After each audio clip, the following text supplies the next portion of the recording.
Vamos a hablar del crimen de Villa Gesell. El de los rugbyers fue un asesinato por placer.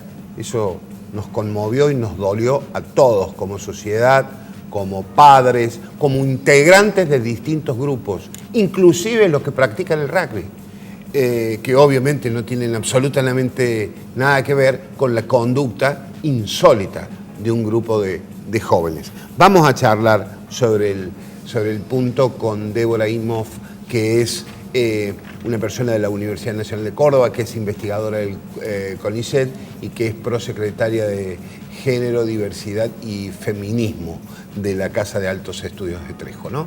¿Cómo estás, Débora? Muchas gracias por venir. Muchas gracias por la invitación. Bueno, el asesinato por placer es una cosa que te hace mal como ser humano, ¿no? Que te filmen un crimen por un celular, que lo graben en este caso.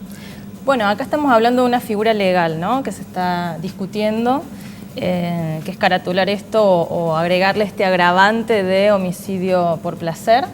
En verdad, cuando yo pienso en lo que pasó, recuerdo lo que plantea Rita Segato, ¿no? Rita Segato lo que postula es que en este tipo de situaciones no se trata del placer buscado en ese hecho, en ese acto, sino de que lo que se trata es de una puesta en demostración de la masculinidad frente a otros varones, ¿no? Lo que está puesto es la identidad, la forma en la cual se construyen las masculinidades, y lo que hay allí es una necesidad de demostración de que se cumple con ese mandato en torno a la masculinidad dominante, a lo que nos han enseñado que es ser varones, ¿no?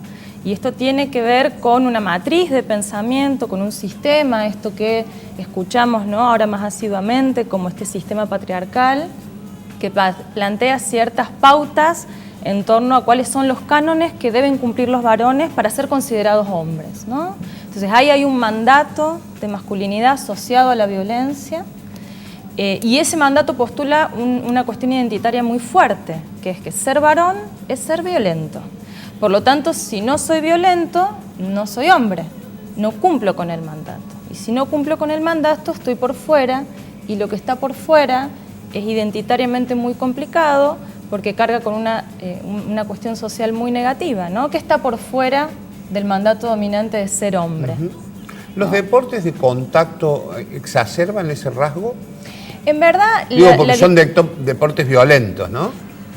Que se usan la violencia. Hay contacto físico, eso está claro, ¿sí? Pero evidentemente que la discusión no está... El origen del problema no está en el rugby, ¿no? O sea, no es que el rugby es violento. A eso quería ir. Sí, me parece que, como cualquier deporte, el rugby es un ámbito de socialización, ¿no? Y las distintas agencias de socialización, la familia, la escuela, el grupo de pares, los clubes, el deporte, los medios, ¿no?, los distintos ámbitos sociales por los cuales transitamos, colaboran en la reproducción de ciertas categorías, ¿no?, de ciertas formas, de ciertos mandatos. Entonces sí tienen una responsabilidad en colaborar en el cuestionamiento de algunos de estos mandatos de masculinidad.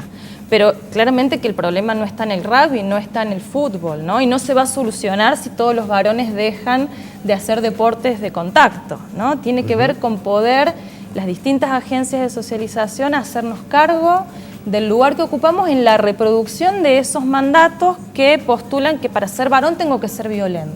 Entre las especulaciones se hablaba de que al chico lo golpearon porque es descendiente de paraguayos. Digo, que es otro elemento la discriminación, sí, ¿no? Hay, como con todas las discusiones de violencia de género y análisis que toman la categoría género, es una categoría que está atravesada también por otras, ¿no?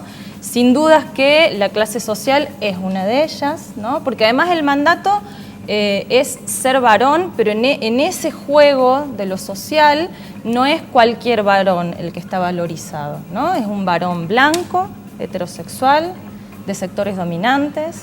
Por lo tanto, también hay violencia de los varones dominantes hacia quienes escapan a esos cánones. Cuando decís sectores dominantes, digo, para explicarle a la gente, te estás hablando de sectores de clase media, de ABC1, de sectores acomodados desde lo económico y desde lo educativo. Sí, digamos. Eso en términos del clivaje socioeconómico, ¿no? Pero también hay algo que tiene que ver con lo que vos traías, que es el racismo, y el racismo atraviesa las distintas clases sociales, ¿no? Es decir, no es solo algo de los chicos de clase alta, ¿no? Es decir, ¿quién puede decir que no ejerce o que no tiene determinados prejuicios o determinadas actitudes racistas, ¿no? Fuera de cámara hablábamos de que vos me decías que no hay que hablar de un efecto dominó cuando yo te pregunté sobre la repetición de hechos que se vieron similares, aunque no tan violentos como este, pero que se vieron a lo largo y a lo ancho del país, entre ellos en Córdoba.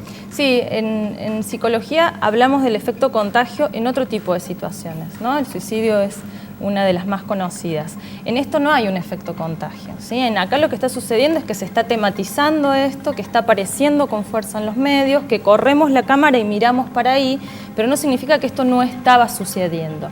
Y de hecho, cuando charlábamos de esto, uno de los colegas de acá de la producción mencionaba la cuestión de las redes sociales, de los celulares, de las tecnologías que hace 10, 15 años atrás no estaban tan presentes en nuestra vida cotidiana, pero no significa que esto no existía, ¿no? Que este tipo de violencias no existían.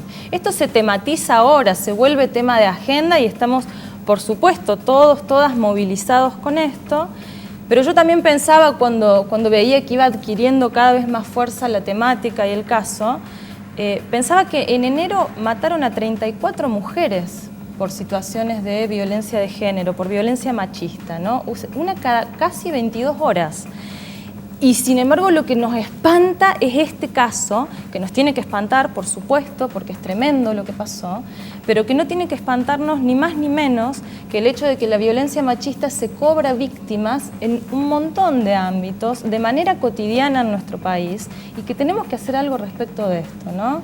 En buena hora, en ese sentido, que la ley Micaela vino a instaurar la obligatoriedad de la formación en temas de género y específicamente en violencia de género a quienes participamos desde distintos roles del Estado, ¿no? Que en alguna medida es una primera invitación a comenzar a deconstruir estos aspectos. Y por otro lado, creo yo, el programa de educación sexual integral. Estos temas es parte de lo que hablamos cuando decimos que hay que defender la ESI. La ESI no implica, como fantasean algunos sectores que a veces se oponen tajantemente, que le enseñemos precozmente el acto sexual a los jóvenes y las jóvenes. Es decir, la ESI es la educación sexual integral. Exacto. Digo, ¿sí? para que y la educación sexual integral plantea que desde la infancia tenemos que comenzar a trabajar algunos temas que seguramente, como también habrán visto recientemente, el poder trabajarlos en la escuela habilita que un montón de chicos y chicas tomen novedad, se den cuenta, tomen dimensión de situaciones de abuso en las que han estado y sepan cómo defenderse ante ello. Pero en la adolescencia también implica que podamos deconstruir estas formas a las cuales se nos invitan a ser varones y mujeres. Muy bien, preguntan mis compañeros. ¿Qué tal, Débora? ¿Cómo te va? ¿Cómo estás? Digo, esto es un proceso bastante largo, digo, para poder cambiarlo. En el mientras tanto y ya, por así decirlo, ¿qué se puede ir haciendo para no tener que lamentar más víctimas? Bueno, algunas cosas son estas, ¿no? Poder primero capacitar a los agentes del Estado y a quienes formamos parte de agencias de socialización. En algún punto somos todos y todas, ¿no? Incluso los medios, aquellos que no son del sector público, tenemos una responsabilidad en pensar que formamos parte de la reproducción de lo que está pasando y que todos y todas tenemos que poder hacernos la pregunta porque el cambio cultural requiere que todos estemos participando ahí. El Estado tiene un rol prioritario, ¿no? Y tiene una responsabilidad mayor en ese sentido. Entonces, digo, defender la ley Micaela y promover su aplicación, defender la educación sexual integral y promover su aplicación de manera correcta son pasos, pero también hay algo que tenemos que poder preguntarnos en lo individual. Es un proceso cultural, es un proceso social, pero hay algo en lo individual que tenemos que poder empezar a preguntarnos sobre cómo aprendimos a ser varones y mujeres y cómo vamos a hacerlo, ¿no? Porque uno no es un sujeto pasivo reproductor de lo que le llegó. Algo puede hacer de manera activa con eso. Débora, ¿qué tal? Buenos días.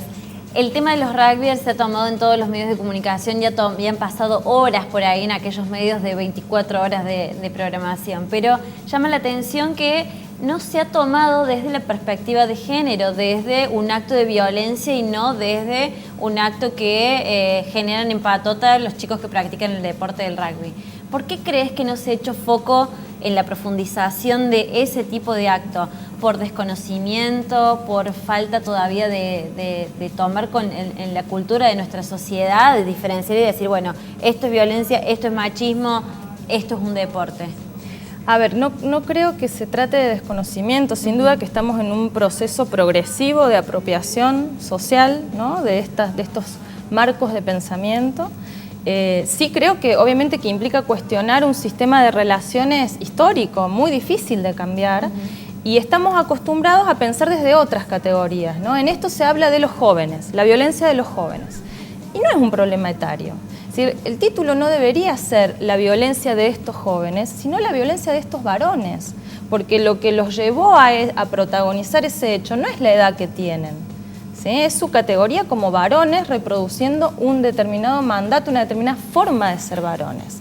De hecho, muchos de los casos de violencia de género que hemos presenciado en el mes de enero, en estos 34 casos, están protagonizados por varones de distintas edades. Es decir, lo que aparece de manera recurrente es que son varones, no que son jóvenes, ¿no? Pero yo creo que hay un proceso de progresiva apropiación de esto también, y de a poco nos vamos preguntando con relación a estas cuestiones.